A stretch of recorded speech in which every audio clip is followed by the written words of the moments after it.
अक्षय तृतीया. अक्षय या शब्दाचा अर्थ आहे कधीही न संपणारे, कायम टिकणारे. अक्षय तृतीया या दिवशी म्हणूनच लोक वास्तू खरेदी करतात, गाडी खरेदी करतात. नमस्कार सर्वांना, श्री स्वामी समर्थ. स्वागत आहे तुमचं आपल्या चॅनलमध्ये. तर बघा, 19 एप्रिल 2026 वार रविवार रोजी आहे अक्षय तृतीया. अक्षय तृतीया हा दिवस माता लक्ष्मी आणि कुबेर देवतांची पूजा करण्यासाठी असतो. तसंच आपल्या पितरांची सेवा करण्याचा हा दिवस असतो. या शुभ मुहूर्तावरती आपल्याला सेवा तर भरपूर करायच्या आहेत, पण सेवेबद्दल पुढच्या व्हिडिओमध्ये सांगणार आहे. या व्हिडिओमध्ये आपण 3.5 मुहूर्तांपैकी संपूर्ण एक मुहूर्त असलेल्या या शुभ दिनी आपण काय खरेदी करू शकतो याबद्दल माहिती सांगणार आहे. तर या वस्तू आपल्या वास्तूमध्ये आणल्यामुळे आपल्याला ह्याचं शुभ फळ भेटणार आहे. तर सर्वात पहिले बघा, आपण माठ खरेदी करू शकता या दिवशी, कारण माठ खरेदी करणे या दिवशी शुभ मानलं जातं. त्यामुळे आपल्या घरात जर माठ नसेल तर तुम्ही माठ खरेदी करू शकता, आणि जर आपल्याकडे माठ असेल तर आपण बाहेर पण कोणाला तरी माठ घेऊन दान करू शकता. या दिवशी दान धर्म करण्याला खूप महत्त्व आहे. बघा, वैशाख महिना चालू असतो आणि वैशाखामध्ये उन्हाचा कडाका असतो असं म्हटलं जातं. बघा, वैशाख वणवा. तर त्या निमित्ताने आपण जर कुठे बाहेर पानपोई तिथं पाणी ठेवण्यासाठी आपण माठ खरेदी करून देऊ शकता, किंवा आपल्या घरामध्ये नसेल तर घरात आणू शकता. आणि माठ दान करणं हे खूप पुण्याचं काम आहे. बघा, पाणी दान करणं या दिवसाला ना, जेवढं आपण दान कराल त्याला आपल्याला ते पुण्य भेटणार आहे, ते अक्षय असणार आहे, कधीही न संपणार असणार आहे. आणि पाण्यापेक्षा जास्त चांगलं दान कोणतं असेल. त्यामुळे तुम्ही माठ आवर्जून दान करू शकता. त्याबरोबर आपल्याला दुसरी वस्तू आपल्या घरामध्ये आणायची आहे, ती म्हणजे लक्ष्मी. आपण दिवाळीमध्ये ही लक्ष्मी आणत असतो. छोटीशी आणा. लक्ष्मी म्हणजे शिरई, जी आपण घरामध्ये आणून दिवाळीच्या दिवशी पूजा करतो. ती अक्षय तृतीयेच्या दिवशी पण आपण घरामध्ये आणायची आहे आणि तिची पूजा करायची आहे. बघा, अक्षय तृतीयेच्या मुहूर्तावरती आणल्याने ही लक्ष्मी स्वरूप मानली जाते शिरई म्हणजे. आणि या दिवसाला महत्त्व आहे जे लक्ष्मीची पूजा करण्याला, लक्ष्मीची सेवा करण्याला. आणि ज्या लक्ष्मीला प्रिय वस्तू आहेत ते या दिवशी आपल्या घरात आणल्याने त्याची पण आपल्याला लक्ष्मी प्राप्ती अक्षय होणार आहे. तर तुम्ही अक्षय तृतीयेच्या दिवशी अशी छोटीशी शिरई आणून तिची पूजा केली तरी चालेल. आणि ती नंतर काय करायची, नंतर तुम्ही देवघर वगैरे स्वच्छ करण्यासाठी वापरू शकता.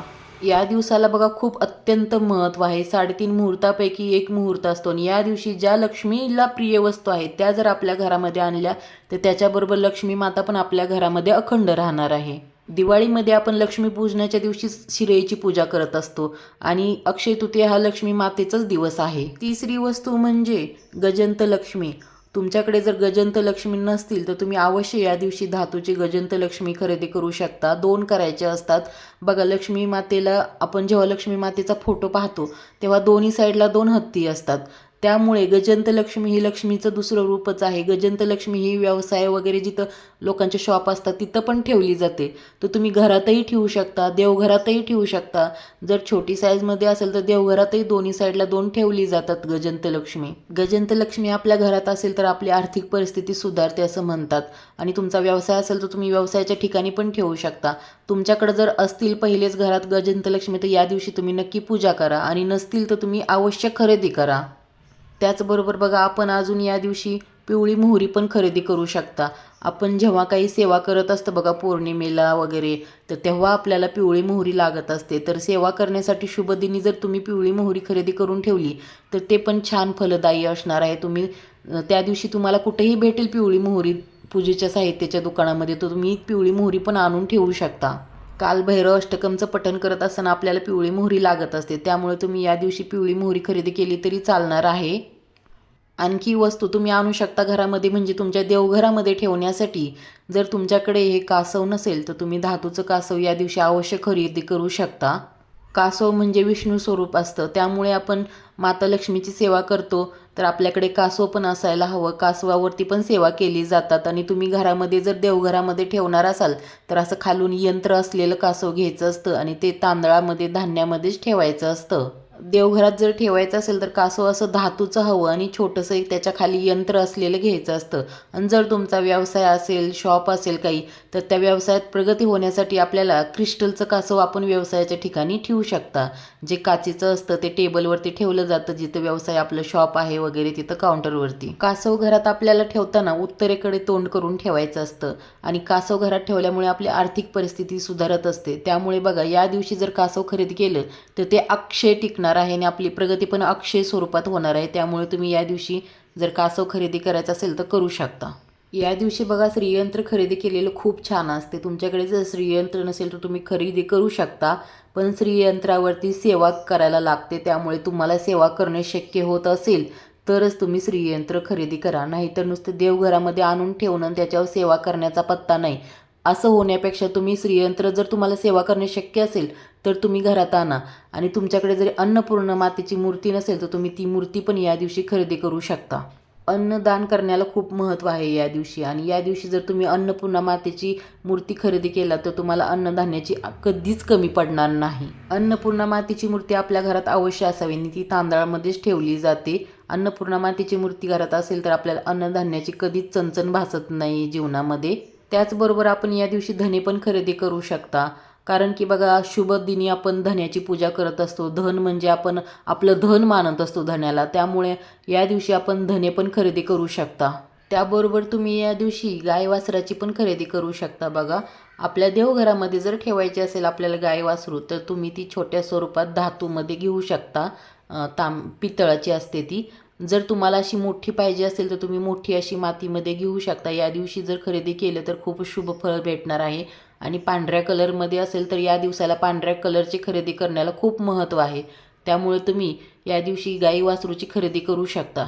गाय वासरूची मूर्ती आपल्याला काय दर्शवते तर प्रेम जिव्हाळा दर्शवते. आणि या दिवशी जर आपण गाय वासरूची मूर्ती खरेदी करून आपल्या देवघरात ठेवली किंवा जरी अशी मोठ्या प्रमाणात खरेदी केली तर ते प्रेम जिव्हाळा ते अक्षय टिकणार असणार आहे. म्हणून या दिवशी ही जरी मूर्ती तुम्ही खरेदी केली तरी खूप शुभ आहे. या दिवशी तुम्ही भांडी पण खरेदी करू शकता. कुठल्याही धातूची वस्तू तुम्ही खरेदी करू शकता. फक्त लोखंडाची वस्तू आपल्याला खरेदी करायची नाही. म्हणजेच की तवा म्हणा, चाकू, सुरी असल्या गोष्टी आपल्याला खरेदी करायच्या नाहीत. तुम्ही तांब्याची, पितळेची कोणतीही वस्तू खरेदी करू शकता. अक्षय तृतीया हा दिवस अत्यंत शुभ आहे आणि अशा शुभ मुहूर्तावर जर तुम्ही काही खरेदी केली तर ती अक्षय टिकणारी असते. आता आपण सोनं चांदी तर नाही करू शकत. जे करू शकतात त्यांनी अवश्य घ्यावं. 1 ग्रॅम तरी अवश्य खरेदी करावं. पण सोन्याहूनही जास्त महत्त्वाचं आहे ते या वस्तू. त्या वस्तू जरी शुभ दिवशी तुम्ही खरेदी केल्या तरी तुम्हाला त्याचं फळ अक्षय भेटणार आहे. आणि बघा, जर तुमच्याकडे जर तुळस नसेल तर तुम्ही या दिवशी तुळस लावू शकता, खरेदी करू शकता. आणि जर तुम्हाला कोणाला दान करायचं असेल तर तुम्ही दानही करू शकता या दिवशी तुळशीचं. आणि अजून एक वस्तू आहे बघा, ती आपल्याला या दिवशी आवर्जून खरेदी करायची आहे. ते म्हणजे मीठ. मीठ हे लक्ष्मी स्वरूपच मानलं जातं.